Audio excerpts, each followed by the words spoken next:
তন্ময় আমাকে এই অনুষ্ঠানে কেন বললো? তো আমি চিন্তা করতেছিলাম যে আমি দেখতেও রুস্তম যে মানে বিয়ের মতো না। আবার আমার বাসাতে আমার নিজের জায়গাটা অনেক হালকা হয়ে গেছে কমিক্সের ঢোকার জন্য। আমার নিজের মেয়েই এখন আমার আঁকা এবং অক্ষরের ছবি দিয়ে না ইটালির নাম মানে বলে তুমি এগুলো জানো না। কালকে আমি রাতে জিজ্ঞেস করছিলাম যে রুস্তম পালোয়ানকে সে চেনে কিনা, তো বললো যে এটা না জানাটা অপরাধের মতো। এবং তন্ময় বা অন্যান্য যারা কার্টুনিস্ট আছে মানে এটা এখন না জানার উপায় নেই। এই ধরনের জনপ্রিয়ভাবে বাংলাদেশে যে কমিক্সের কাজটা হচ্ছে সেটা আসলে অনেক আগে আমি শুধু একটু যে আমরা যখন ছোটবেলায় আমরা দুটো বই পাচ্ছিলাম, একটা হচ্ছে ঠাকুরমা ঝিলি আর একটা হচ্ছে সুকুমারের সমগ্রতা।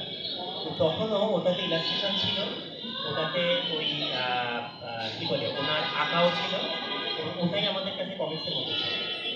এখন এই মুহূর্তে আমার মনে হয় যে এই প্রজন্মের আসলে সেই আর্টিস্ট বা লেখকগুলো হচ্ছে তন্ময়রা, যারা বাচ্চাদের কাছে এতটা জনপ্রিয় করে এই চরিত্রগুলোকে তৈরি করে বাচ্চাদের যে আমি জানি না মানে আমাদের সময় তো একটা ধরনের কল্পনা ভবন মন ছিল, এই সময়ে আসলে অনেক প্রলোভন চারপাশে।